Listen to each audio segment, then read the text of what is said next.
Oh, I can add more adjectives. I'm super excited to be introducing to you both Lisa Cole and Moses Velasco. Lisa Cole has experience in a variety of roles, including science and physics teaching.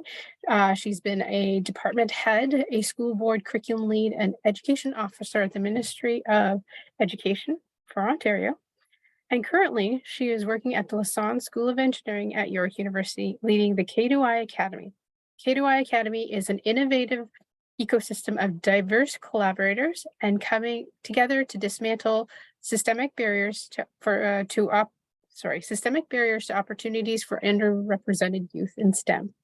It is a happening place, folks. It's amazing what they've been doing.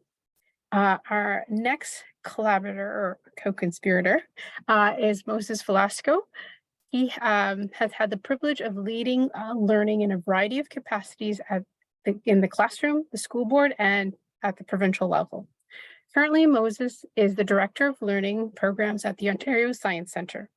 The Learning Programs Department develops and delivers virtual and on-site school programs and provides logistic and resource support to public and school programs and supports community engagement and volunteers. I am so honored to have both of them here. And I was super excited to get an opportunity to engage with them. So without further ado, I'm going to hand it over to Lisa to start off our session tonight in a good way. Lisa, over to you. Thank you, Mafuza, for your kind introduction and welcoming us here today to share a little bit about some of the thinking that I think some of us have been engaged in. So I want to first start by saying that I am connecting today from the area known as Tekaronto, an area that has been caretaken by the Anishinaabe Nation, the Haudenosaunee Confederacy, and the Huron-Wendat. It is now home to many First Nations, Inuit, and Métis communities. I acknowledge the treaty holders, the Mississaugas of the Credit First Nations. This treaty is subject of the Dish with One Spoon Wampum Belt Covenant, an agreement to peacefully share and care for the Great Lakes region. What I want to actually share a little bit about something that was once shared with me as we get started. I am a settler on Turtle Island, originally immigrated from Seoul, South Korea. And what I want to do is actually start first by kind of reflecting on the place that I'm actually connecting from. So Toronto itself, I was told, is a word that originates from the Mohawk word Tekaronto, meaning the place in the water where the trees are standing, which is said to refer to some wooden stakes that were used as fishing weirs in some narrows of local river systems by the Haudenosaunee and Huron-Wendat. I learned about the Mungicaning fish weirs, just situated north of us near Barrie from Toronto. It's an engineered technology, carbon dated to be over 5,000 years old, where people fished and gathered. And so I want to start today as we discuss, STEM education, that, Turtle Island has always had engineers and will continue to have engineers and scientists and innovators. And the Indigenous engineers and scientists that have resided, lived, and continue to innovate today on the lands on which we're gathered, though it's virtual today, where we live and work and play. So I'm going to put a little link in the chat. So for those of you who want to learn a little bit more about the Mungicaning fish weirs. So I'm going to pass it over to Moses to get us started. Thanks, Lisa. Good evening, everyone. For those of you who might have just joined in the last minute or so, if you are looking for a French audio that is being simultaneously done with this presentation, what you would do is I think it's towards the bottom of your screen, you should see a little globe that says, I think, interpretation. And in there, you'll see two different channels. There's an English channel and a French channel. If you would like French audio, you would just click on that, and then you'll hear Zakia on your screen. She'll be doing the interpretation there. So if you are looking for the French audio, you can click on that button and you will hear the French audio. So this evening, Lisa and I, as we thought about what we might share with you, this really stems from some recent conversations that we have been having as working in organizations that are supporting K-12 education. And certainly in our respective works, we have been thinking about things like equity, diversity, inclusion in science and in STEM. And we have had conversations with educators in K-12 about the connections between equity, diversity, inclusion, and assessment and evaluation. And so what we came up with are these kind of three questions that we thought we could explore with you this evening. And these three questions will shape our time together. The first question is, why is equity, diversity, and inclusion a thing in STEM? The second question is, what's the relationship between culturally relevant and responsive pedagogy, oftentimes it's referred to as CRRP, and assessment and evaluation? And then finally, what are practical ways we can align our assessment and evaluation, or A&E, our A&E practices with CRRP?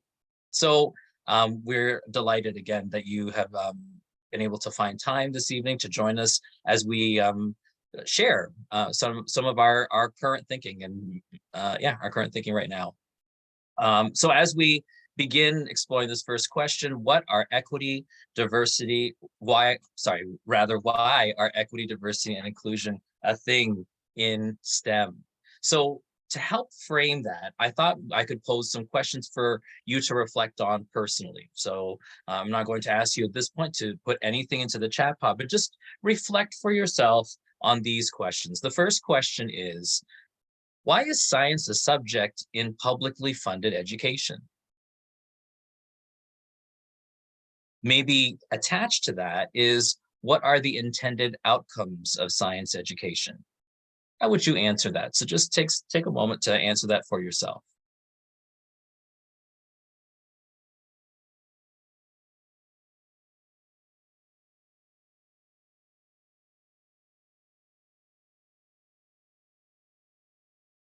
I can't help but wonder if some of the answers that you formulated for yourself was thinking about maybe the democratization, perhaps, of knowledge that's associated with science, and that's maybe why it's part of public funded education, and it's about equipping our society and our students as they grow into adults and join the adult component of our society, that there's something about them needing to know science. So here's a couple of other questions that I think can help also shape this part of our conversation. Do we believe that science is for everyone? As educators K-12, do we believe that science is for everyone? And then the second part of the question is this: what's the evidence that tells us that we believe science is for everyone?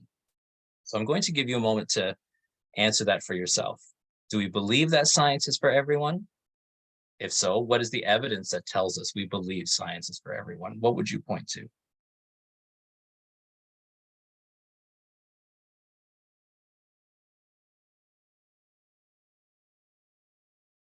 So certainly from our perspective, we believe that this conversation around science as a subject is tied to the call for STEM education and the strengthening of this thing called STEM education. And what I want to do is share with you a little bit of our perspectives on how STEM is a thing and how STEM is related to equity, diversity, and inclusion. So the first time, I suppose, I heard about STEM education, it probably was, I want to say, maybe 15 years ago, the early 2000s. I started hearing about STEM education. All of the rhetoric tied to that was really about this: more students, pursuing post-secondary science, engineering, math degrees, so that they could actually pursue STEM careers.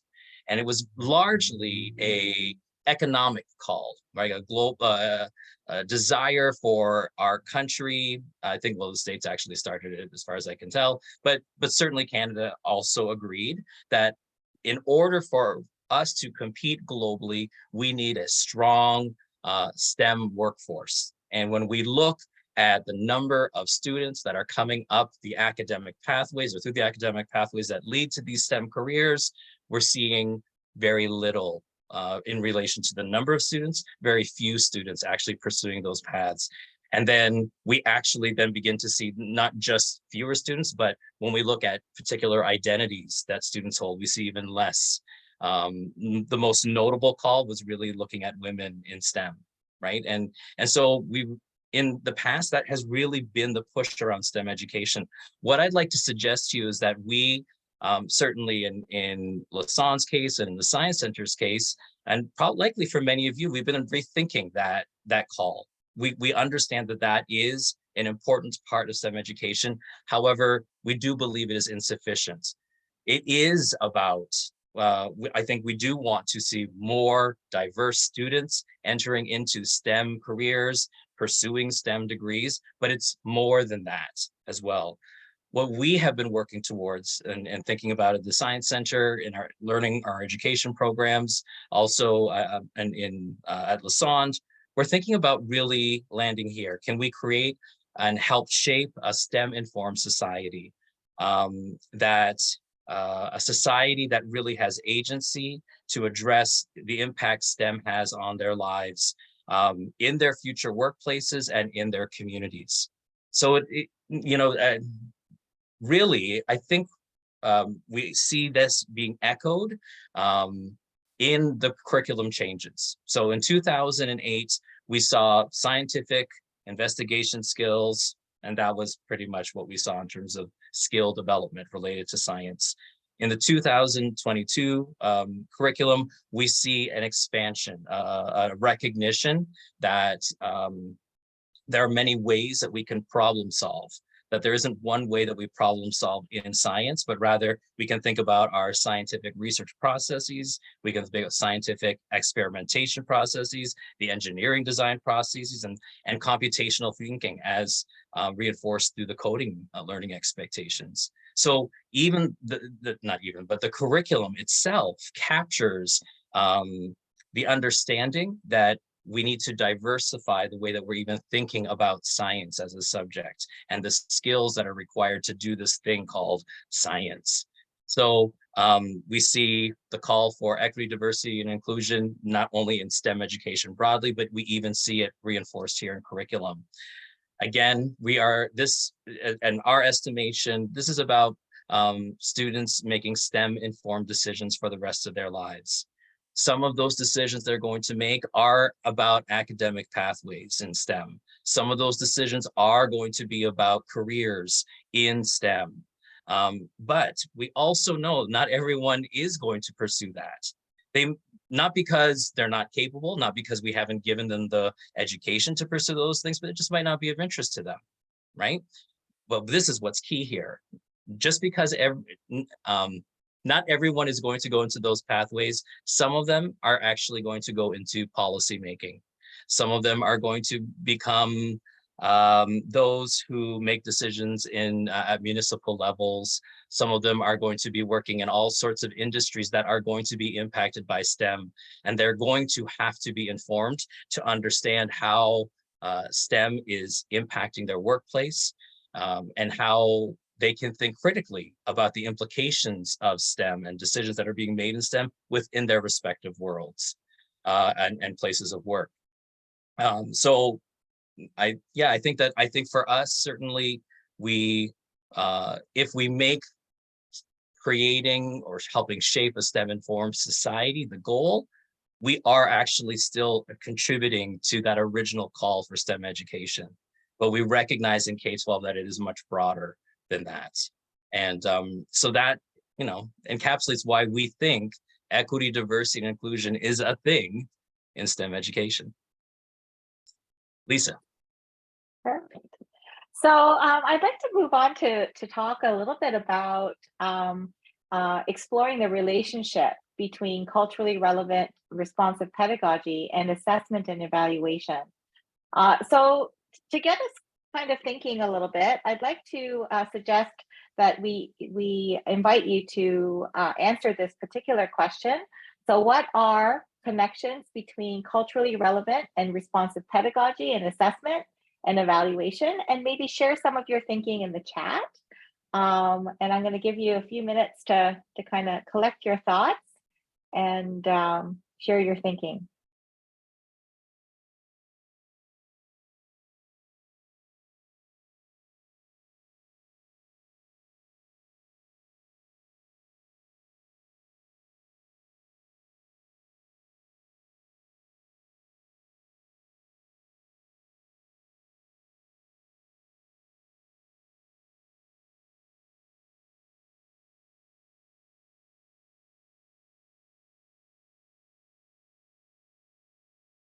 So while you're taking some time to put your thoughts in the chat, I think I should probably backtrack because Lisa, I didn't set you up. I should have made a smoother transition. We were talking Okay. about equity, diversity, and inclusion and why it's a thing in STEM, right? And we talked about the science curriculum and how these ideas of equity, diversity, and inclusion are embedded in there. It's reinforced in the processes, et cetera. And so knowing that there is an accounting for an acknowledgement of equity, diversity, and inclusion, we look to different frameworks to support us in our teaching of science. And one of those frameworks that's critical in helping us ensure that we effectively address the diversity in our science classrooms in terms of our learners and their backgrounds, their identities, CRRP is really key. And so that's why we want to talk about CRRP and this thing that's always on our minds as educators, assessment and evaluation. And so sorry about that, Lisa. I meant to transition that, and that's why we're talking all about good. It's all good. This is a conversation. Oh.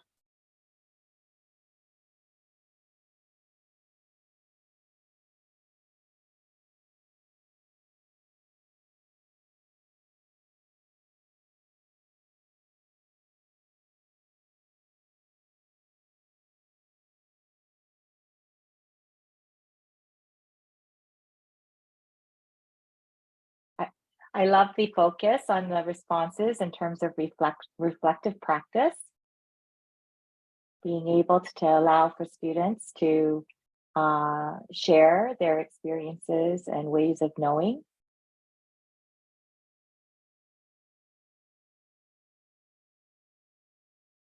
Allison, you make a great point around the cultural aspect of science. We sometimes think that science is culturally neutral.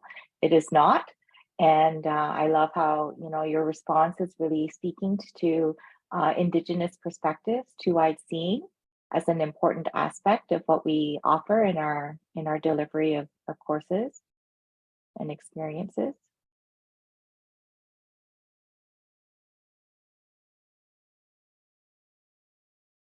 So when we think about this intersection between culturally relevant and responsive pedagogy and this notion of assessment and evaluation, we often kind of separate the two, and we make decisions around assessment and evaluation and not necessarily consider it as part of pedagogy.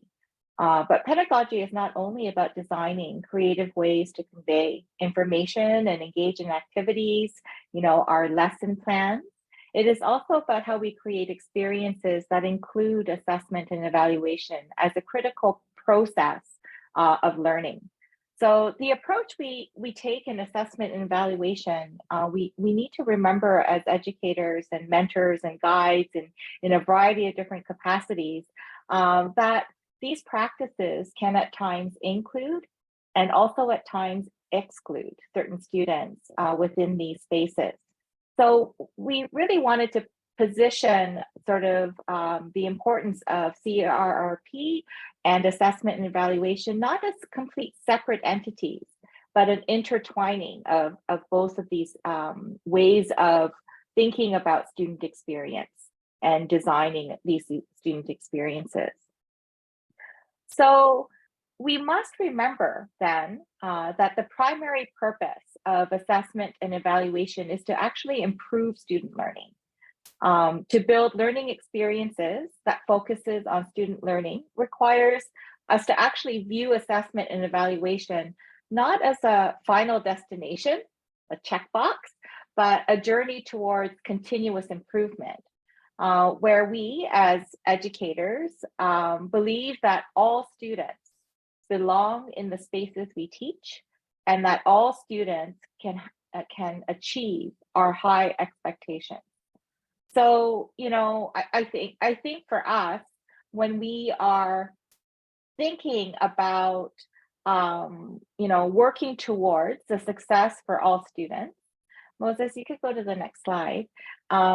We must develop a mindset for culturally relevant and responsive pedagogy. So as educators, I think it's important for us to maybe, you know, go through some of the aspects of CERP at the present time. So as educators, it is important that we are aware of the socio-cultural structures that are present in our spaces and the impact that these structures have on our student experiences and opportunities.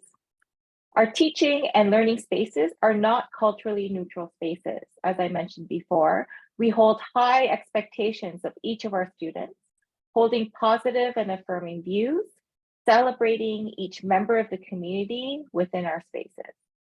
As educators committed to creating inclusive spaces for all students, we must see ourselves as change agents, working towards more equity, acknowledging that at times there is a need for differentiation that creates space for all learners. As some of the other, there's three more. So as educators, we need to take a constructivist approach that encourages students to construct their own knowledge, knowing that each student comes with experiences, prior knowledge, and skills that enables them to be successful. So we must build the classroom space so that we give space for students to build on prior knowledge. We must know our students and people who support them, understanding how students learn best and where they are in their learning journey allows us to build opportunities that are most meaningful to them. I think when we talk about engagement, we sometimes, you know, assume that what's exciting for us should be exciting for all our students, and maybe that's not really the approach we should be taking. Designing and building instruction on students' prior knowledge to stretch students in their thinking and learning ensures that learning continues in meaningful ways for all learners. And if we consider these, you know, 6 sort of characteristics embedded inside of CRRP, as we think about designing not only the activities and learning outcomes, but also thinking about assessment and evaluation is really important. So when we hear the word pedagogy, we often have different definitions. And so we're going to share with you a proposed definition for pedagogy, especially considering CRRP. So pedagogy refers actually in the way that we're mentally, you know, visualizing it and thinking about it today. It's a combination of how we understand intersecting identities and power within our teaching and learning spaces, the beliefs, ideas, and theories about how learning happens, and the socio-cultural understanding and consciousness of experiences and spaces, and the decisions and actions that we make based on these systems. So as innovators in teaching and learning, we must build our teaching and learning spaces by recognizing that our actions and decisions are informed actually by our own beliefs, ideas, and theories, and are oftentimes also informed by our personal experiences. And without developing a culturally relevant and responsive pedagogical mindset, we can include and exclude students in our spaces because we are humans interacting with humans, and we are building relationships throughout the learning spaces that we create. And so if we don't recognize that our own personal ways of viewing the world becomes a part of how we action the teaching and learning spaces and pedagogical decisions we make, then we run the risk of including some and excluding others. And so the question here for us as educators is to really recognize the space we take up in our work, what we bring into that space, and how we enable others to bring themselves into that space as we make these decisions. So remembering that the primary purpose of assessment and evaluation, remember, is to improve student learning. We must actually believe that all students can achieve. And when we say we are holding high expectations, this actually means that we are working to enable 100% of students that are in our spaces to meet 100% of the learning expectations we position in that space. So I'm going to pass it over to Moses to talk a little bit about some of the practical ways. Thanks, Lisa. So when we think about assessment and evaluation and its intersection with CRP, how do you do, if you will, assessment and evaluation with that perspective of CRP? Let's begin with this question. What would you say is the best representation of student learning in science? And what I mean by that is, what are the ways that we are convinced that students have really understood something in science? Like what's the evidence you would use? Yeah, certainly, and yeah, I'll give you a moment to think about that. I was going to offer a reflection.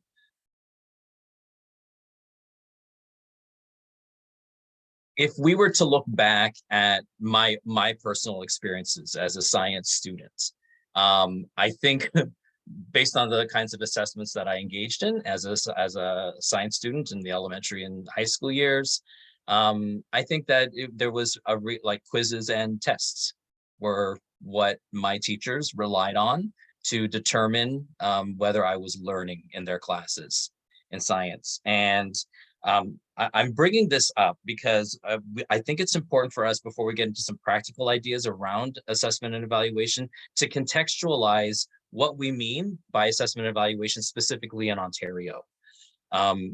We have, in terms of assessment and evaluation, we have moved from norm referenced assessments to criterion referenced assessments. So, over the last few years here in Ontario, we've been talking a lot about things like success criteria and establishing this criteria to figure out what are these 4 levels of achievement that a student is actually making or achieving, instead of comparing them to one another. So we are looking at criteria, what meeting levels of criteria or not, versus comparing one student to another to determine their level of learning. And in Ontario, what that has happened though for us in Ontario is we are now in a struggle. There's a real balance of 2 realities that we face as educators, science educators in Ontario. We understand that assessment is for learning, and we understand that that's what effective assessment should do. It should feed learning forward. What we have in balance with that, though, is a reporting system that requires letter grades or a 100-point system of percentage. And that is a balance, a line, if you will, that we find ourselves on all the time, trying to balance. And so Lisa and I, as we thought through this, we enter into this conversation around practical examples, remembering this balance, right? And we kind of thought about it this way, like when we're trying to strike this balance, what does it look like? So when there's a need to determine a percentage grade, what we find happening for ourselves as educators, certainly in my experience, is that we put an emphasis on a number representing student learning. We end up feeling a pressure to mark everything. And as a result of needing to determine a percentage grade, sometimes we'll rely on software and calculations to inform us on the status of students learning. Like, where are they in the learning? We rely on those things to tell us where students are. And so we also then, what's balanced with that is effective assessment for learning. And that is situated within positive and affirming relationships with students. Effective assessment for learning is about growth and learning that's contextualized within your knowledge, our knowledge of our students' identities, their students' strengths, and their learning profiles. And so these two things oftentimes feel like they're at odds with each other. And I think, Lisa and I, as we really talked through this, that was really something that we experienced as classroom teachers, and recognize is something we have to put out there and acknowledge as a real point of pressure, balance, if you will. And so what we thought, though, is so what's a practical tool, though, that we can think about, an assessment tool that we know tries to like strike that balance. And what we landed on was a rubric. I'm not sure when your introduction to rubrics first happened. For me, it was, oh my goodness, over 20 years ago when I went to teachers college.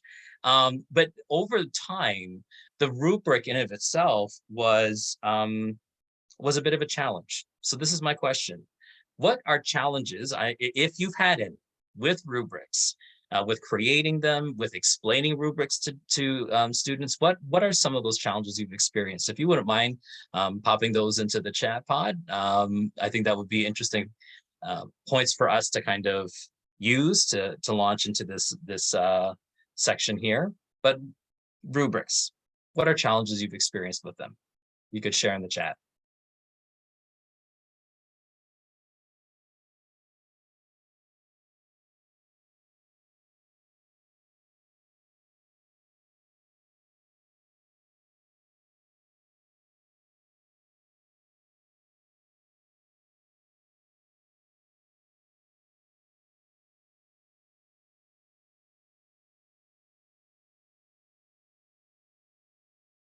I just realized I'm kind of jiggling around on my chair, and I don't know if it's making noise. Lisa, can you hear that? Could you hear me? I Okay. listened to you. All right. Thanks. Okay. Thank you, Allison. So Allison has shared, sometimes they can be a little prescriptive. Rubrics can be perhaps a little too telling, directive for students. That's how I'm going to interpret that, Allison. Thank you. Mariel has shared that trying many types of rubrics, finding the style that best balances feedback and is specific so students can use it, so they can, for their own assessment of their own learning is a challenge. It sounds like Mariel has found some success, though, in finding the right kind of style of rubric, if you will. Thank you. Andrea has shared that descriptors can be unclear. I think Andrea's words are wishy-washy, right? That the descriptors like effectively it's ambiguous. It's not clear. Catherine has shared one of the challenges being fair when students have different topics. So can I have a rubric that can be universally applied when students are learning about different topics? And so that has proven to be a challenge. Thank you, everyone. I think that Lisa and I would agree. With all of those, finding the right type of rubric for the right type of learning, lack of clarity in the language of the rubric has been a challenge. I would agree. That's certainly what Lisa and I have talked a little bit about. So to maybe dig down a little bit deeper into that so that we all have an understanding of the challenges with that, Lisa and I thought we could take you through a task and then have you evaluate a task with a rubric. And so this task, as background to you, comes from strand A1 under STEM investigation skills. We've identified the specific expectation that underlies this task to be using a scientific experimentation process and associated skills to conduct investigations. So what we'll do is I'll walk you through the task, and then Lisa will share with you a link to where you can see these the task and rubric in more detail. But here, let's just review the task real quick. So the students in grade, it was 3, right? Yeah, I think it was grade 3. They were asked to select and test 3 materials. They were to test these 3 materials and determine which of these materials was most effective at cleaning up a spill. And then based on those tests, they are to make a recommendation on which is the best, which is the most effective. And they're basing their recommendations on their observations and prior experiences. So they have to, this is the order of the steps that they were given. They have to describe the spill. So those are observations. They had to choose the 3 materials they would test, explain why they chose those materials, test each of those materials, show which material cleaned up best, and then explain why they think it was best. So this may seem, for some of you who have had the chance to teach in the elementary grades, this might seem very familiar to you. Those of you who are in the secondary panel, this might be a new kind of test that you might be unfamiliar with. But that said, here are some student samples. And so what we have here are, I just want to outline for you, this is the this is one sample, but here is what the student did. They identified the problem. Each student rather had to identify the problem, their task, and then there was basically some fill in the blanks. So what you'll do is, if you go into the chat, Lisa has posted English and French versions of the slides that I'm going through right now that review the task, the expectations, and then the rubric that I now have here for the task. So I'm going to give you a moment to go through, and this is the task that you have. After reviewing the student samples, I think it's just one sample, right, Lisa? Yeah. Yeah. Looking at the student sample, how would you use this rubric for assessment of that sample? So I'll give you a few moments to read through those, and then I'm going to check in with you in about 3 minutes. Okay, we'll see how you are in 3 minutes. Or maybe should I give longer, Lisa? What do you think? Do we have time? I'm just worried about questions at the end. Yeah, I think 3 minutes Okay. would be All right. fine. Great.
Okay, so what the question that I have is, what was that experience like using this rubric for assessment of that task and the student sample that you have? What was that experience like? Maybe you could share if it was easy or challenging, and maybe reasons for why you say what you share. So if you found, as an example, if you found it challenging, could you share why? If you found it, that it was helpful, could you share why? In the chat, sorry.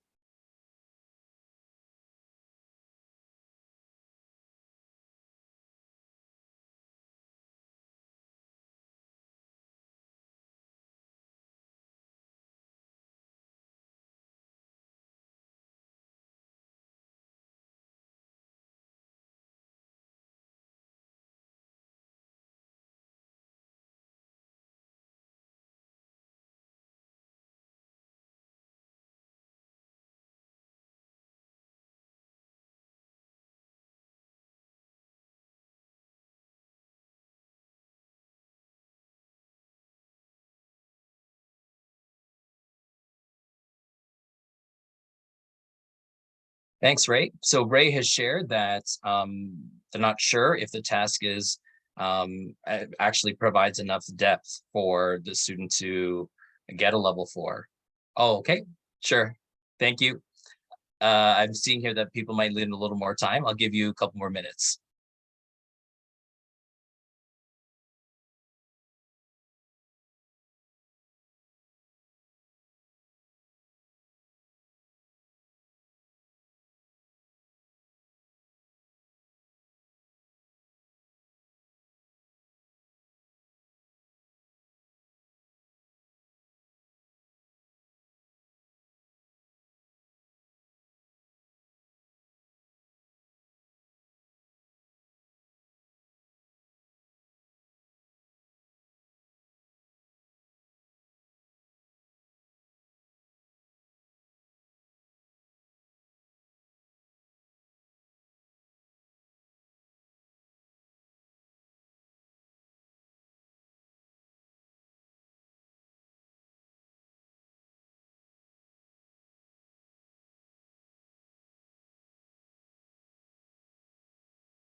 Okay, so I hope you that is enough time for you all to take a look. But please, if you have a moment, go ahead and put your thoughts into the chat about your experience in using this rubric in assessing student learning, and that's represented in the student sample there.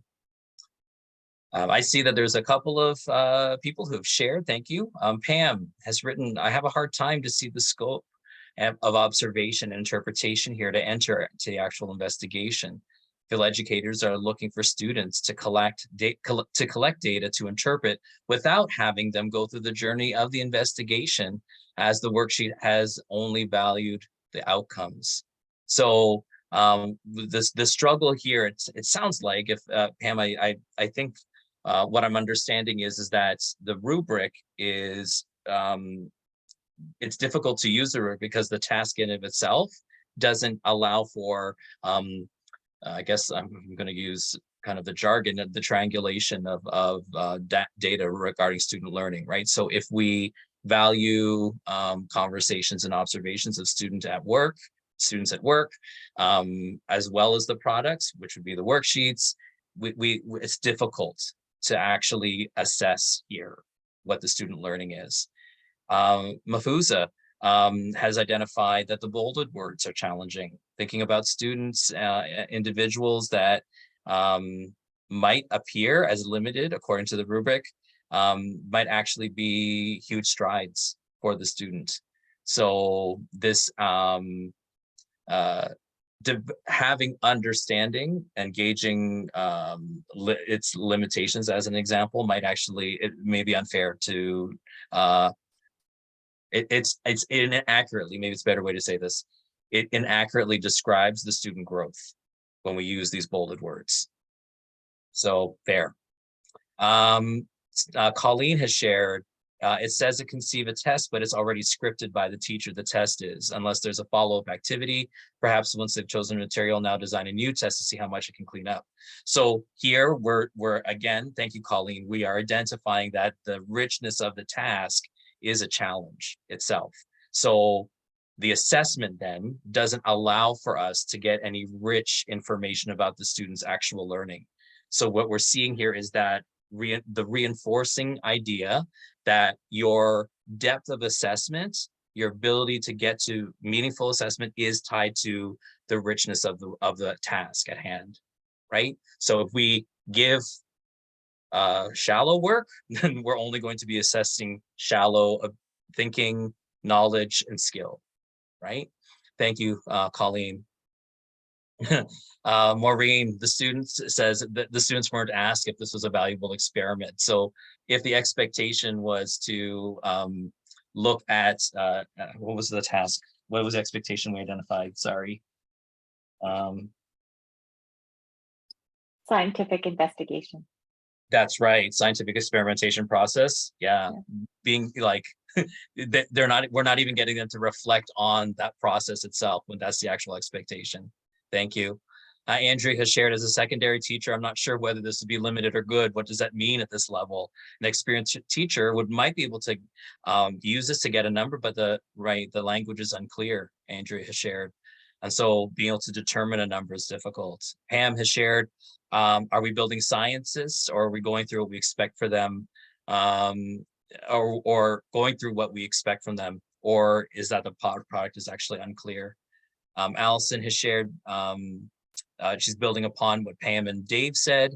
Students have good observation skills, their reasoning is deep, perhaps a second session to allow them to get more to level 4. So we're seeing here that I think what's being identified is that, again, there's more here that we can dig down with the students. This is in of itself is not enough to really get into some meaty work. Allison has shared, again, building on what was shared earlier, maybe design their own tests. So we can see that there's another component to this.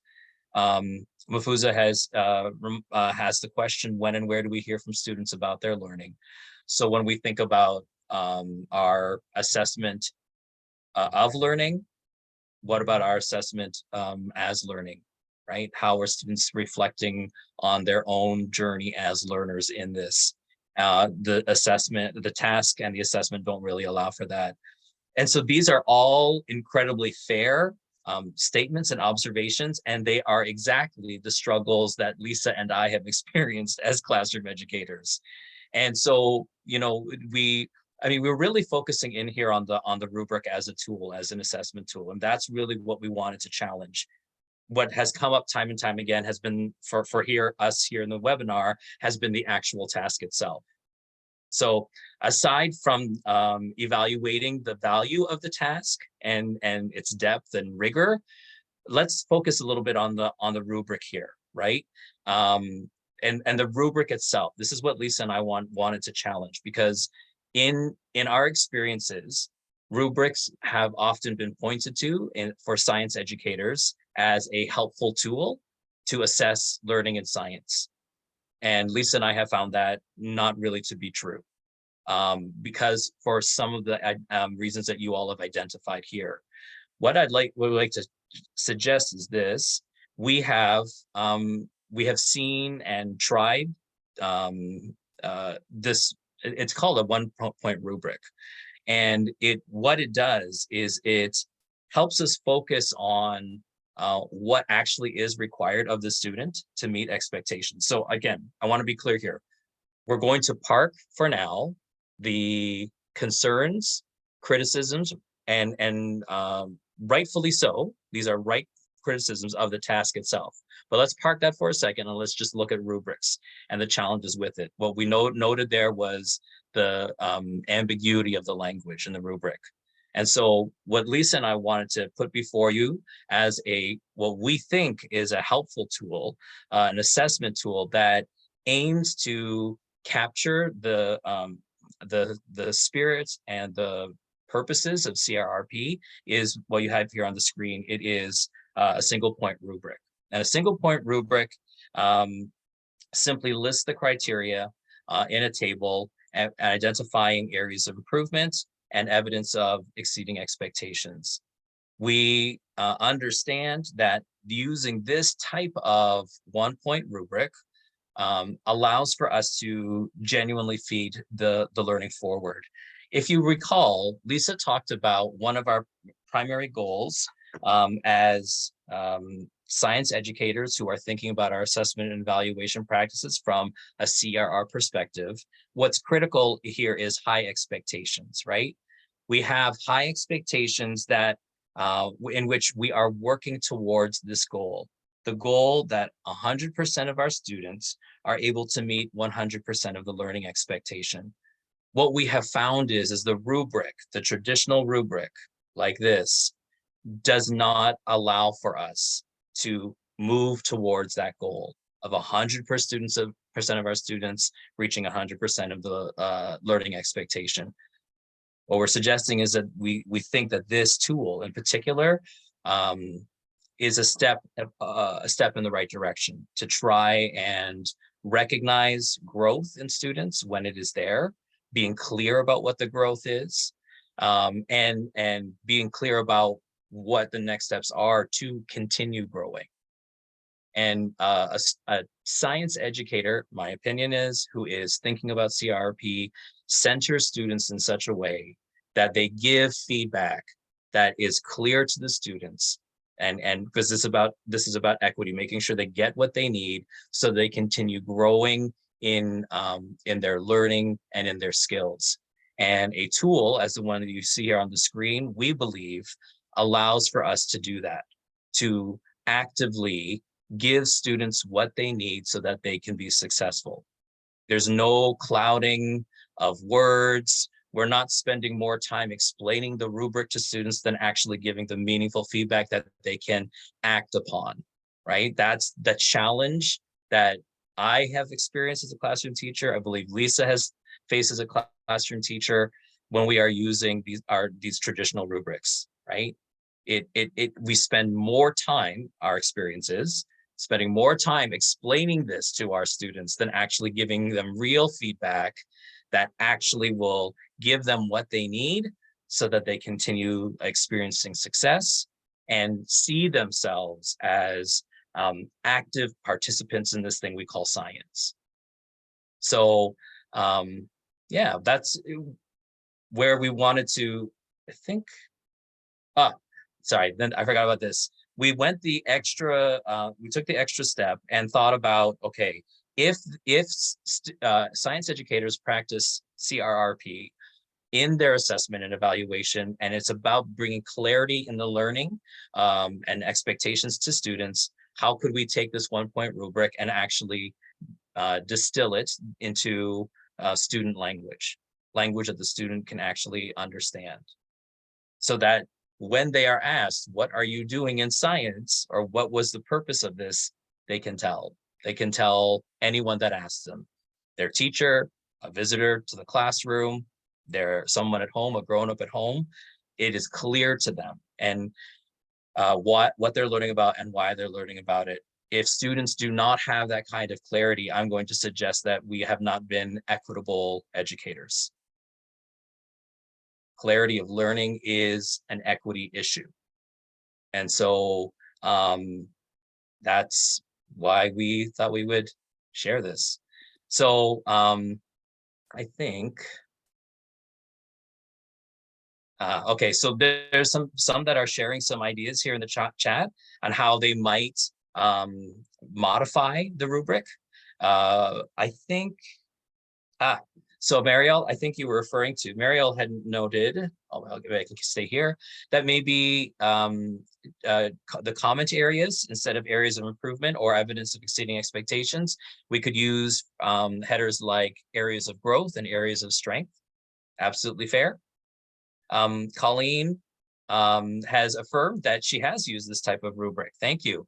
And she calls the third column, instead of evidence of exceeding expectations, she calls it wow factors. And they have great conversations as to how they wowed the teacher. Thanks, Colleen. And that's good to know, Colleen, that you've used this and that it's been helpful. So as we, I think, oh, I forgot my thank you slide. So as we end, towards the end of our time, we do have maybe a minute or two for some questions. If you have some that you have, you can put them in the chat pod here. And maybe while you're doing that, I can offer some thanks to Steo for inviting us to have the opportunity to share this thinking with everyone. We know that there's a lot of things that we hear about in education that compete for our attention. And the core work of assessment and evaluation is something that we oftentimes, I think we don't give it the kind of attention that I think we really want to be able to give it. And then even more so thinking about it from the context of inclusive frameworks like CRRP. And, I hope that what we have shared and we've pulled together here, helps, level set, if you will, why we need to talk about this in science in particular. How does this fit within STEM education? What's the history around STEM education? And then drilling down to something practical that we think is something for us to try out in our classrooms and, provide that clarity of learning that is so much part of equitable teaching practices. So thanks, Lisa, go ahead. Yeah, so I just put some additional links in the chat, something from the Science Center. There are some teacher resources available in English and French there, as well as at K2I Academy. We did release the grade 9 D Stream Science Teacher Resource, also available in French and English. So please do check us out. You could also reach us through our organizations and also through STEO if you have additional follow-up questions. Just a final little piece, Moses, about the single point rubric.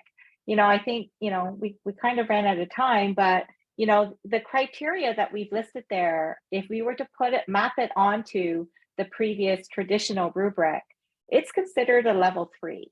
So the criteria that we've listed there is a level 3, and the expectation that we're holding for all our students is that level 3 is non-negotiable. Everyone should be able to achieve provincial standard, and how we move our student learning forward is to hold that to the standard, and provide feedback in ways that moves all students to be able to achieve. So I did want to say that because I think, Moses, when you were talking about the tension between applying a grade and then using effective assessment and evaluation practices, it's really important that the tools in which we engage with provides transparency and clarity, but we're also holding students to high expectations in a transparent way.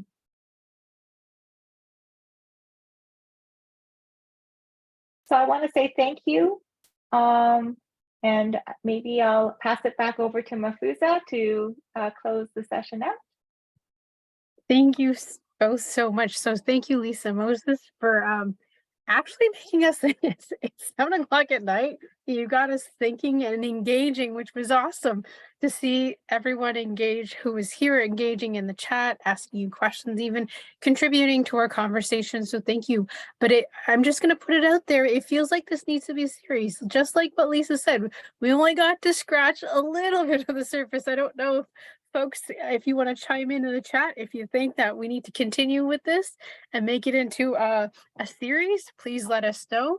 I just wanted to remind everyone that like Lisa and Moses reminded us what mindset we need to have in order to engage with and work on culturally relevant and responsive pedagogy. And that was a good reminder for us to have, especially as we are winding down this school year, but also might be looking towards the future. So nice to be reminded about that. And I love the idea of being reminded that we need to strike a balance, that assessment is actually for learning and feeding the learning forward. And yes, we do have that tension as educators to have to report out, but where do we find the balance in that? So I'm hoping that it has helped you grow or expand, or at least gave you new ideas. And I'm hoping that, oh, I saw comments. Yes, we need more. I want to thank all of you for coming out tonight, taking time out of your busy schedule to engaging with Steo and Moses and Lisa on this topic, this very important topic. So thank you so much for taking your time out of your busy schedule to be here with us. And the last thing I want to share with all of you is that you might have heard a rumor, Steo 2023. It is happening this year.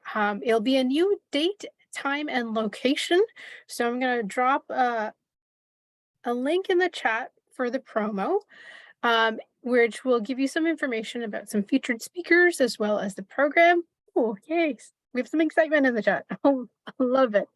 So should you be interested in around this year, Steo 2023 will be happening in August. Stay tuned for Steo 2024, but 2023 is on the horizon and we hope we'll see you there. So thank you so much, everyone, for joining us. And we hope you have a great rest of your evening and you will continue to stay engaged with us.